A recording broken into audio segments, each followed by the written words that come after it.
اس برے میں شریک ہوئے، اس کھانے میں شریک ہوئے جس میں اسرائیل کے لوگ جو ہیں وہ عام طور پر خمیری روٹی کھاتے ہیں، یعنی خمیر ملا کھانا جو ہے کھایا جاتا ہے، جو تمام گڈریا قومیں جو ہیں وہ خمیر کھاتی ہیں، مگر اس رات انہوں نے فطیری روٹی کھائی، اور یہ آئندہ بھی ایسا سلسلہ چلا کہ بغیر خمیر کے کھانا کھایا جاتا، وہ یادگاری کے طور پر۔ اور آج بھی اسرائیل کے گھروں میں یہ ہوتا ہے کہ اس یادگاری کو منایا جاتا ہے، اس جو ہے آزادی کو یاد کیا جاتا ہے۔ خداوند یسوع مسیح بھی عید فصح چنتے ہیں اور اسے نیا نام دیتے ہیں، کیونکہ یوحنا کہتا ہے دیکھو خدا کا برہ۔ تو یسوع مسیح جو حقیقی برہ ہے وہ اپنے آپ کو پیش کر دیتا ہے، اور خداوند یسوع مسیح کی ایک قربانی جو ہے وہ صلیب پر ہے، جو اس نے انسان کے لیے کامل طور پر اپنے آپ کو قربان کر کے انسان کو گناہوں سے رہائی دی ہے، نجات دی ہے۔ اور ایک قربانی خداوند یسوع مسیح کی پاک الطار پر چڑھائی جاتی ہے، اور یہ قربانی جو ہے وہ قربانی ہم یاد کرتے ہیں، صلیب کی قربانی ہم یاد کرتے ہیں جیسے فصح کی قربانی یاد کی جاتی تھی، مگر جو پاک یوکرس کی قربانی ہے اس میں ہم خداوند یسوع مسیح کے ساتھ شریک ہوتے ہیں۔ اس قربانی میں جو ہے یہ گزرا واقعہ یاد نہیں کیا جاتا، بلکہ یہ موجود ہے ہر بار جب پاک یوکرس منائی جاتی ہے، ہر بار خداوند یسوع مسیح ہم سب کے لیے قربان ہوتے ہیں اور ہم سب میں شامل ہوتے ہیں، وہ اپنا بدن اپنا خون ہم سب کو دے دیتے ہیں۔ اور یہ حقیقت ہے کہ ہم یسوع مسیح کے بدن کو حاصل کرتے ہیں، اس کے خون کو حاصل کرتے ہیں پاک یوکرس میں۔ تو یادگاری کس بات کی ہے؟ یادگاری ہم خداوند یسوع مسیح کی اس قربانی کو یاد کرتے ہیں جس کے ذریعے سے ہم نے ابدی نجات، تمام انسانوں نے نجات پائی ہے، اور اس قربانی کو یاد کرتے ہوئے ہم اس کو صرف یاد نہیں کرتے بلکہ دہراتے ہیں پاک یوکرس کے ذریعے۔ اس میں ایک دوسرا جو خداوند یسوع مسیح نے جب اپنا خون کا پیالہ دیا اور کہا کہ یہ وہ خون ہے جو تمہارے لیے دیا جاتا ہے، یہ نئے عہد کا میرا خون ہے، تو دوسرا لفظ جو ہے وہ عہد ہے۔ عہد کسی بھی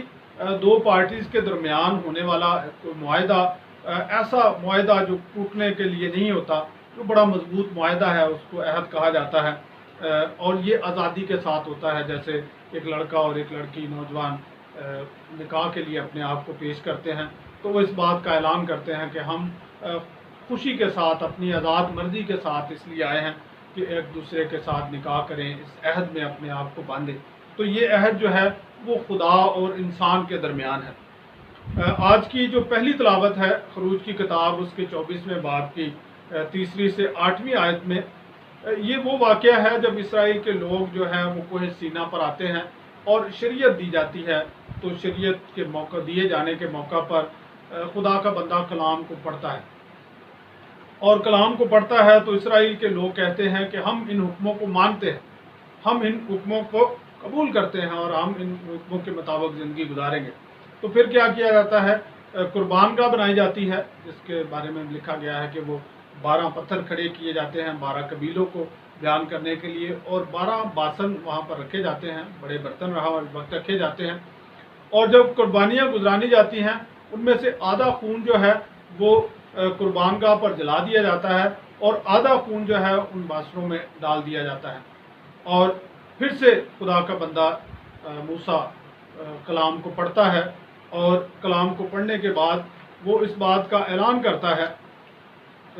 سب کے سامنے، تو سب لوگ جو ہیں وہ کہتے ہیں کہ ہم اس لکھا ہے تب موسیٰ نے خون لیا اور لوگوں پر چھڑکا، اور یہ خون اس عہد کا ہے جو خدا نے ان کی سب باتوں کی بابت تمہارے ساتھ باندھا ہے۔ تو یہاں پر بھی لوگ جو ہیں وہ اس بات کا اعلان کرتے ہیں کہ ہم خدا کے کلام کو قبول کرتے ہیں۔ میرے جو خون علامت ہے زندگی کی، اور خون کیوں قربان گاہ پر چڑھایا جاتا تھا؟ کیونکہ زندگی خدا سے ہے، تو اس بات کا اعلان کیا جاتا کہ زندگی خدا سے ہے، خدا ہی حقیقی طور پر زندہ ہے، اور ان میں سے آدھا خون جو ہے وہ قربان گاہ پر چڑھایا گیا، اور جو آدھا خون ہے جو بچا ہے وہ چھڑکا گیا، لوگوں پر اس کا چھڑکاؤ کیا گیا، اور یہ چھڑکاؤ کرنے کا مطلب ہے کہ یہ لوگ بھی اس قربانی میں شامل ہیں، یہ لوگ اس قربانی کے ساتھ ان کی ایک یونٹی، اتحاد بن رہا ہے اس چھڑکاؤ کے ذریعے سے۔ اور تیسرا جو اہم بات ہے اس بات میں خون کے بارے میں، وہ یہ ہے کہ اب یہ جو عہد باندھا گیا ہے اس میں خون کو گواہ کے طور پر لایا گیا ہے، تو اب یہ جو ہے یہ زندگی اور موت کا معاملہ ہے۔ اب یہ عہد کسی طرح توڑا نہیں جائے گا، اب یہ عہد کبھی بھی جو ہے وہ ختم نہیں کیا جائے گا۔ جیسے کئی بار ایسے ہوتا ہے کہ بہت سارے ہم کہانیوں میں، فلموں میں دیکھتے ہیں کہ کچھ قبائل ہوتے ہیں جن میں سے دو لوگ آپس میں اتحاد کرتے ہیں، تو وہ اپنے ہاتھوں پر زخم کرتے ہیں اور پھر ہاتھ ملایا جاتا ہے، اور یہ اس بات کا اعلان ہوتا ہے کہ اب ہمارے درمیان جو ہے وہ خون کا رشتہ بن گیا ہے، اب یہ رشتہ نہیں ٹوٹے گا، اب یہ عہد کبھی نہیں ختم ہوگا۔ خداوند یسوع مسیح بھی اپنے خون کے ذریعے سے ایک نئے عہد کو باندھتے ہیں، اور یہ نیا عہد انسان کے درمیان اور خدا کے درمیان ٹوٹا ہوا رشتہ جو ہے اس کی بحالی کا عہد ہے۔ خداوند یسوع مسیح اپنے خون کو، اپنے آپ کو ہمارے لیے پیش کر رہے ہیں، اس بات کا اعلان خداوند یسوع مسیح کرتے ہیں۔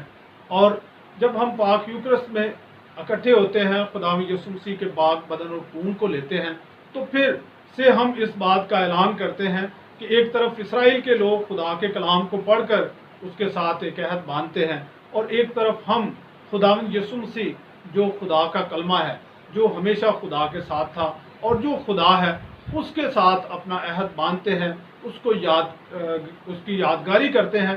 اور پھر سے ایک بار جب کاہن ہمیں پاکماس کے بعد کہتا ہے کہ سلامتی سے جائیں، تو اس بات کا اعلان کرتا ہے کہ ہم نے وہ جو